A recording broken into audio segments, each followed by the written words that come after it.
So I graduated Solent University in 2012. I started right at the beginning of the recession of 2008. So it was an interesting time to study, although I didn't really know what it all meant at the time. And I guess we are in a sort of similar situation right now. Nevertheless, I took all the knowledge I can take from the years I spent in university. I studied fashion design, and somewhere halfway through my second year, I realized that I should look into course or some kind of extra studies for business startups and so forth. And as I thought about it during the summer, somewhere halfway through, just before the last term started, I got an email saying that Solent University is launching a new project, which is business startups and so forth. So if I want to, I can apply for it. And it's all sort of experimental project at the time. So I applied for that as well.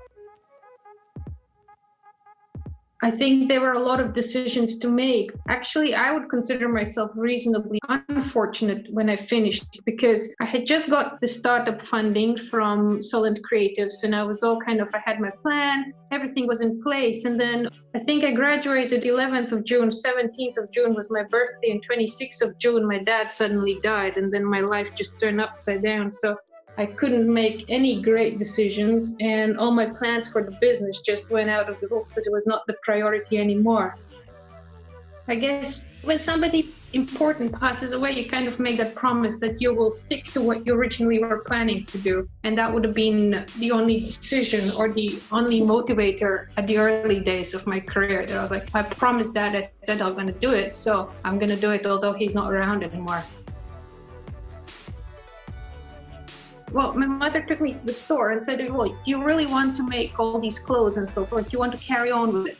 And I said, yes, I do. So in 2006, we got the machine, and that's how I got in university in the first place, because I never did art design course before in my life. So I only knew what fabrics can make what clothes or what garments. So I guess right from the beginning, I knew I'll be doing something that is hands-on, and it involves the structure of the garments, looking at the person's shape and making sure that the garment fits and it's comfortable and beautiful and it's flattering.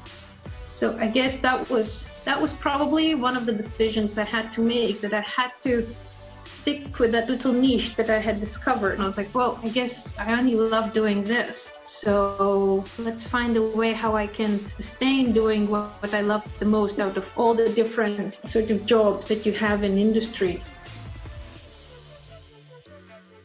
There was a decision I had to make because I had applied for a job, and then at the same time I had met this person. She said, oh, well, we could start a business together.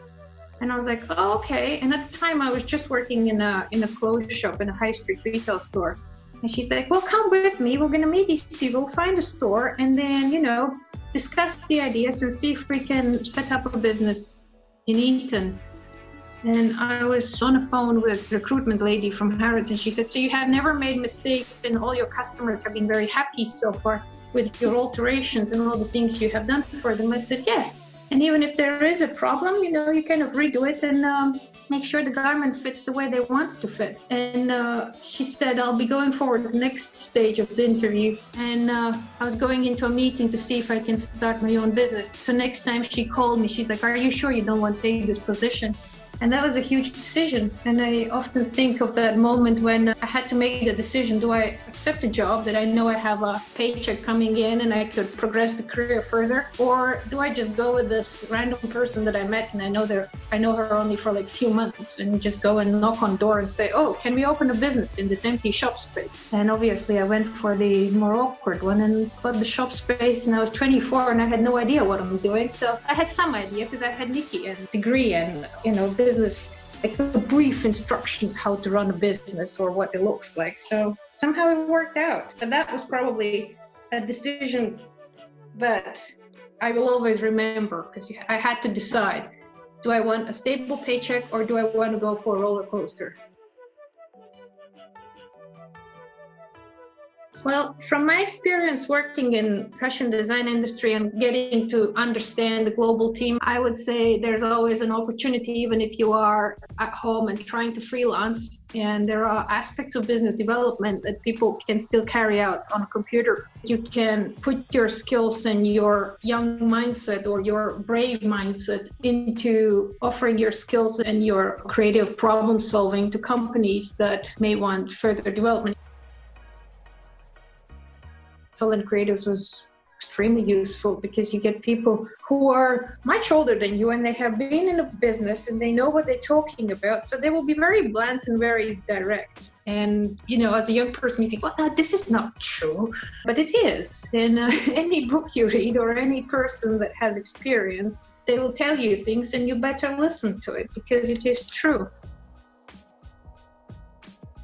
It went a little bit tricky because, as I said, I wish it worked out differently and the funding would have been a lot more useful because I would have done probably things ever so slightly differently. But because I lost my father almost like 10 days in the space of it, I invested it in some of the equipment that I had. I think I developed my website and I bought some things and it did help, but I can't say it was the career breaker because my mind was not there. I'm sure there will be a lot of people now who will experience grief and a slight kind of, you know, lack of interest or demotivation due to the current crisis that we are in. And yeah, you just kind of live through it.